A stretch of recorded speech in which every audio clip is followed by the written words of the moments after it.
Top of the morning. Thanks for being with us. I'm your host today, Seth Lawrence. The WHOW Morning Show is streaming to Facebook and YouTube. It's brought to you by Peterson Insurance, your Pekin Insurance agent in Clinton. My guest in this segment of the morning show is Jack Myers with Social Security. Jack, good morning, sir. How you doing?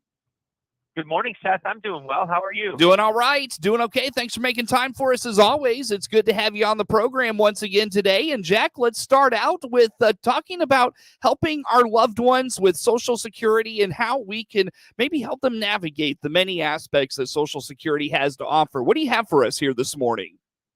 Absolutely, Seth. You know, Social Security can impact people in all stages of life, and we have some easy and convenient ways to help people learn about and apply for our benefits.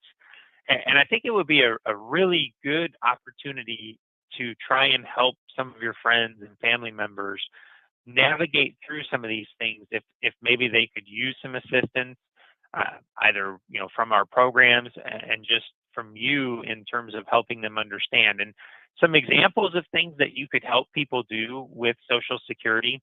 Number one would be to learn about the Supplemental Security Income Program, or SSI. On our website, if you go to ssa.gov/SSI, you'll get all kinds of good information about the SSI program.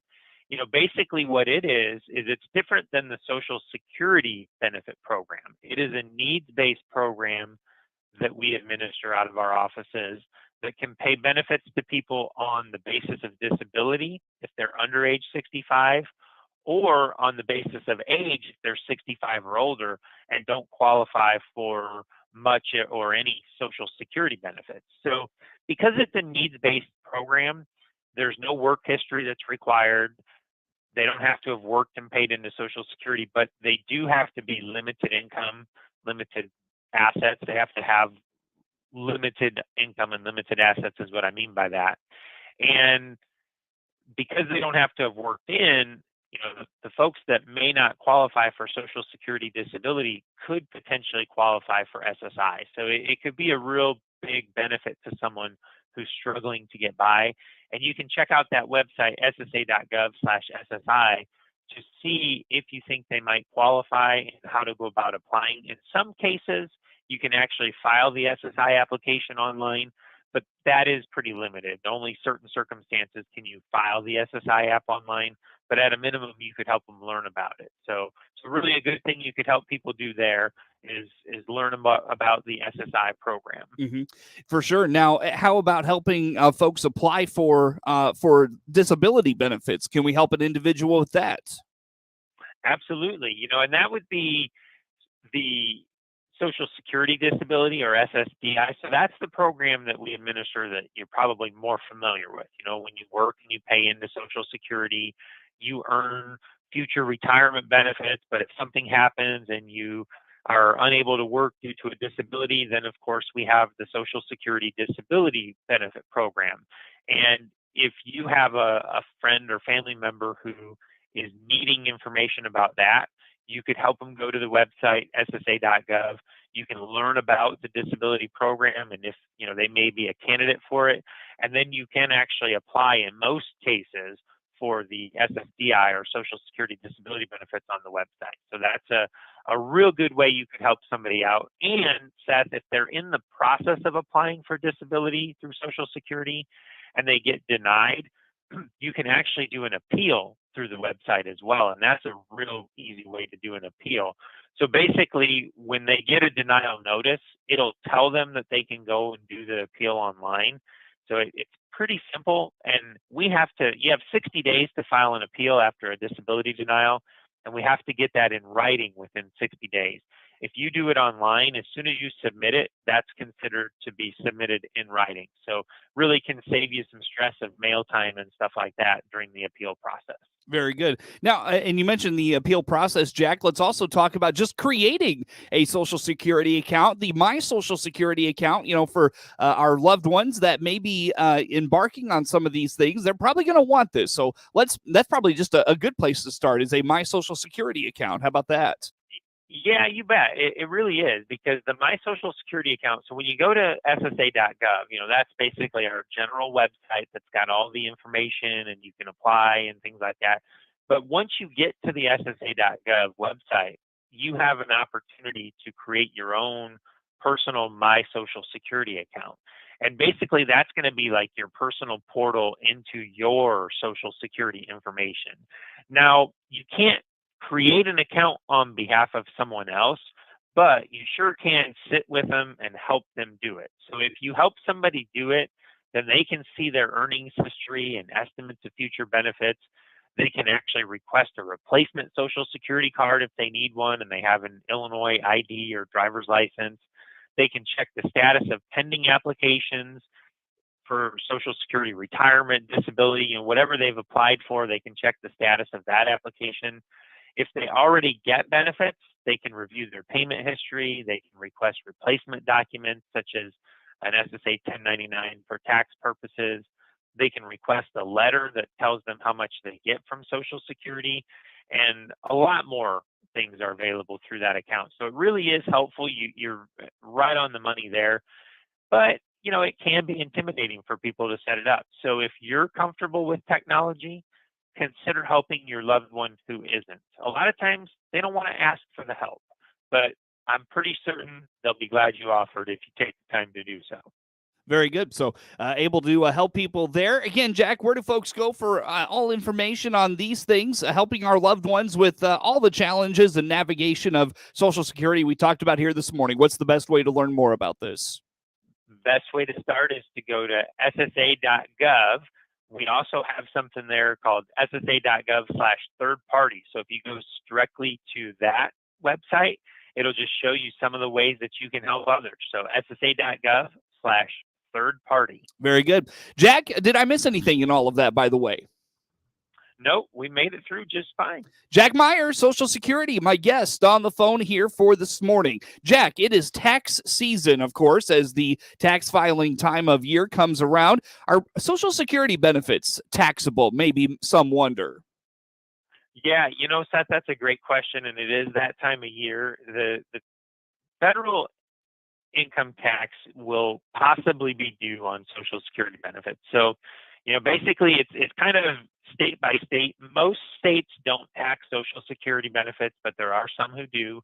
Illinois is not one of them, but there is a chance that you may have to pay federal income tax on your Social Security benefits. And whether or not you do depends on what is called your combined income. So basically, what you look at for your combined income is it's your adjusted gross income from your tax return, plus any non-taxable interest, plus half of your Social Security benefits. So when you take your adjusted gross income plus any non-taxable interest plus half of your Social Security benefits, then you get that combined income.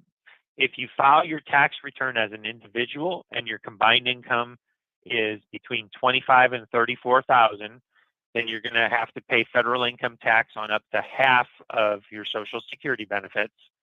If it's above $34,000, then up to 85% of your benefits may be taxable. And they're taxed at whatever your tax rate is. Okay, so it's half if you're 25 to 34, and then 34,000 or more, you're going to pay on up to 85%.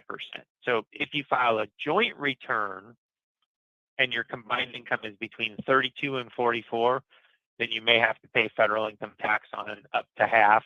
And then if it's above 44, up to 85% becomes taxable. So basically, what you really kind of want to boil down from that is if you're filing an individual tax return and your combined income is above 25,000 or 25,000 or more, you're going to be looking at some federal tax liability.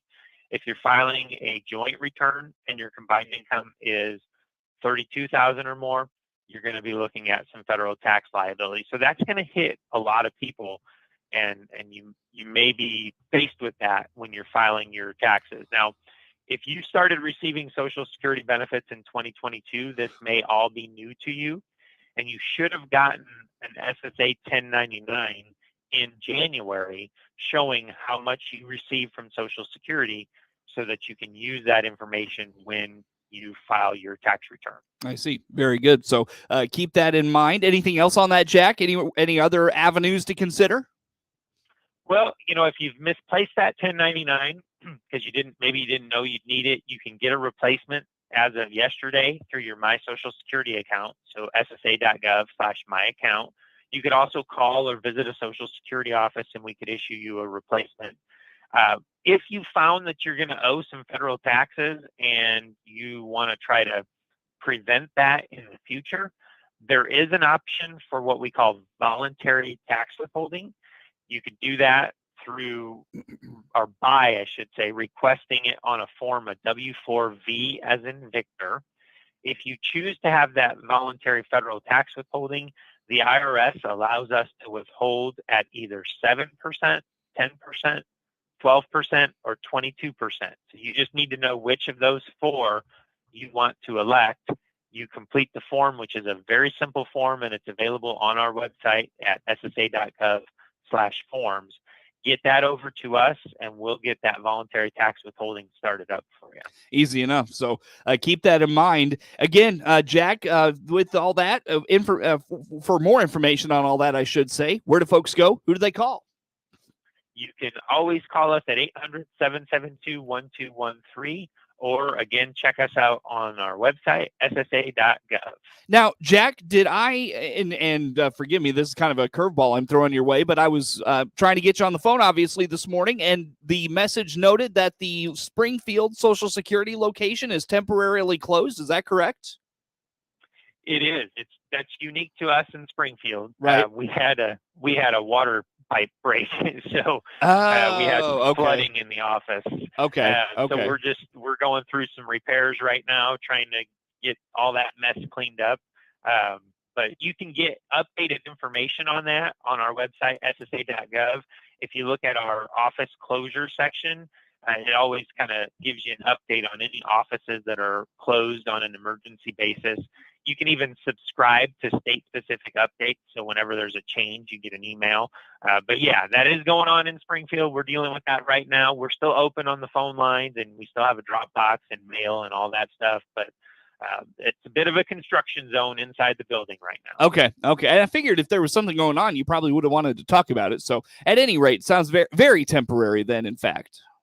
Yes, sir. And it is unique to Springfield. So like the Bloomington office, for example, is open and ready for walk-in traffic. All right, easy enough. Well, Jack, I'll tell you what, my good friend, let's take a time out here. We'll come back with some more with Jack Myers, Social Security, our guest on the phone here for this morning. The morning show continues next here on WHOW, streaming live online all the time at DeWittDailyNews.com.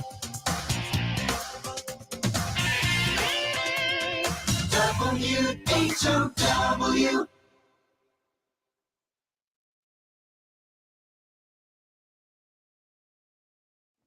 Let's check the opening numbers now at the Chicago Board of Trade on this Thursday. Jim Taylor on the RFD Radio Network. Corn, beans, and Chicago wheat all starting the day in the green. March corn 684.5 up 3.5. May corn up 3, 682.5. July corn 670.5 up 2.5. March beans starting the day 1534.5 up 14.25. May beans up 12 3/4, 1529.25. July beans 1520.25 up 12 1/4. March Chicago wheat 764.25 up 4.5. May wheat up 4 3/4, 775.25. July wheat 777.5 up 4 1/2. March bean meal 492.50 up 780. And March oil on this Thursday morning 60.89. That's up a dime. Looking at the opening numbers at the Chicago Board of Trade on this Thursday morning. Jim Taylor, RFD Radio Network. At Baum Chevrolet Buick in Clinton and Baum Motor Company in Farmer City, our job is to help you and solve your transportation needs. This is Scott Baum. Both in Clinton or Farmer City, we'll listen and find options for a different vehicle, or we'll give you repair options to keep that car, truck, or SUV safe and trouble-free so you can continue with your busy schedule. If it has to do with transportation, we're here to help. Visit our full-service team today in Clinton or Farmer City. Baum Chevrolet Buick, right from the start.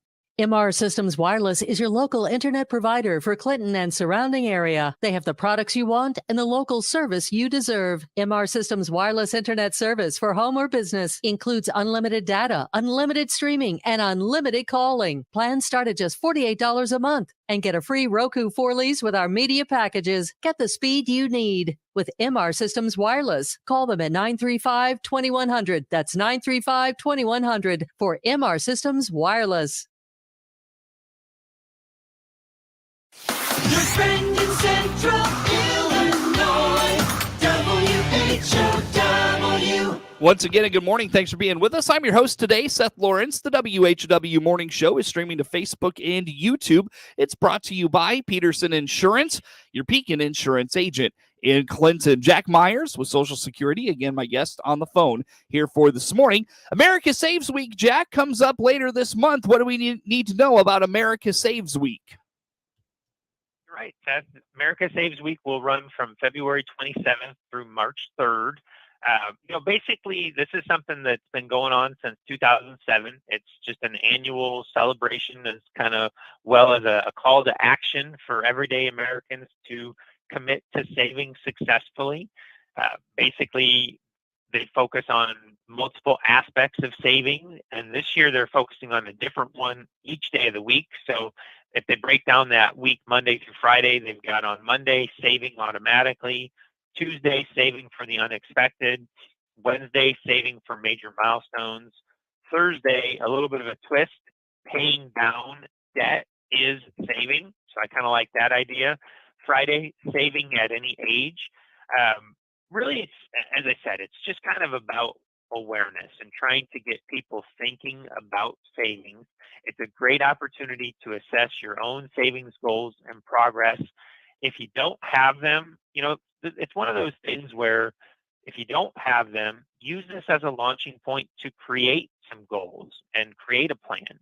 It doesn't have to be big. It doesn't have to be huge. Start out as small as you need to. The important thing is to start in some way, because statistics show that people who have a plan for saving are twice as likely to save successfully. So use America Saves Week. They've got a website, americasavesweek.org. Use that as an opportunity to start the discussion at home with your family, with your friends, with your kiddos. If you've got, young adult children and you're trying to plant some seeds for them, use that America Saves Week as an opportunity to do so. And if you're thinking about savings, let's loop back a little bit to Social Security and talk about our site, ssa.gov. We've got a lot of good info there in our Prepare for Retirement section. We've got a lot of info. That's kind of where people start to think about Social Security and saving. But we also have some information for younger workers. So if you go to ssa.gov/people/early career, you'll find a little info there about saving at a younger age. And we have the Social Security statement. So if you go and you create your My Social Security account, you can look at your Social Security statement each year and see kind of what you're on track for retirement benefit wise, and get some personalized information there from Social Security. So don't forget about us when you're starting to think about your future savings plans. Very good. So easy enough. Jack, as it relates to America Saves Week, what did I miss? Anything you want to talk about there? Just a reminder, again, I'll repeat that website. It's americasavesweek.org, and it's just a way for you to get engaged with the concept of saving, and kind of a platform to launch off of when you're trying to talk about that with others in your household. Easy enough. Very good. Jack, as we wrap up here for this morning, about 4 or 5 minutes yet with you still, changes to Medicare general enrollment periods. What do we need to know about this? Yeah, so every year, Seth, there is a general enrollment period for Medicare Part B. If you didn't previously enroll in Part B when you became eligible to do so, you have a new opportunity each year from January through March. And that, again, is called the General Enrollment Period, or GEP for short. Now, in prior years, a GEP enrollment led to coverage effective starting July 1st of that year. So in 2022, for example, if you had signed up during the GEP from January through March, your coverage would have started in July of 2022. But as of 1/1/23, so as of the start of this year, GEP enrollments now become effective the month after you enroll. So if you had signed up in January, your coverage would already be in place. If you sign up this month, it'll start in March. If you sign up in March, it'll start in April. So that's a big improvement in terms of the effective date for Medicare Part B. Now, we handle the Part A and the Part B enrollments at Social Security. So you can visit us online, ssa.gov/Medicare, and find information on how to sign up, or you can call us at 800-772-1213. If you didn't sign up for Part B when you first became eligible and you're using the GEP this year or in the future year, you could be looking at a penalty for late enrollment. So that's something to be aware of. It gets bigger as you wait. So don't wait future years just because of that, because that'll only compound the problem. But one other thing I'll point out on this, if the reason you didn't enroll in Part B when you first became eligible was because you were still working or your spouse was still working and you've been covered by group health plan based on that active employment, then in that case, you would most likely qualify for what we call a special enrollment period. So as long as you sign up for Medicare Part B while you're still working or while your spouse is still working and while you still have that coverage that's based on active employment, you wouldn't be looking at a penalty. You wouldn't have to worry about the GEP. You could get in during that special enrollment period. And I said while you're still working, but that SEP or special enrollment period actually extends for 8 months after you stop working or lose that coverage that's based on active employment. So you do have a little bit of a window there after you stop working if you want to get signed up. So don't panic if the reason that you've chosen not to take Part B is because you're still working. Sure. Very good. So, Jack, about a minute here with you this morning. Anything else on that before we let you go for the day? Well, just a quick reminder of some of the resources we talked about today. If you go to ssa.gov, you can create the My Social Security account. If you want to help others do so, you can do that as long as you're sitting there with them. You can learn about a lot of other benefits and applications can be filed on our website. If you want to talk with us, give us a call at 800-772-1213. Easy enough. Well, Jack, we'll let you go for the morning. And again, we mentioned there going out in our first segment, Springfield office, just Springfield, temporarily closed with some issues. Again, where do folks keep up with the updates on that and when that office reopens? Yep, absolutely. Go to socialsecurity.gov or ssa.gov and look for our emergency office closure section. You can subscribe to updates, so you'll be automatically notified when there's a change in that status for any Illinois or any office. Sorry, Jack, I didn't mean to do that to you. Jack Myers, Social Security, my guest on the phone here this morning. We'll talk with Jack again next month here on The Morning Show. Appreciate his time as always. The Morning Show streams to Facebook and YouTube, brought to you by Peterson Insurance, your Pekin Insurance agent in Clinton. Network news on the way on The Morning Show.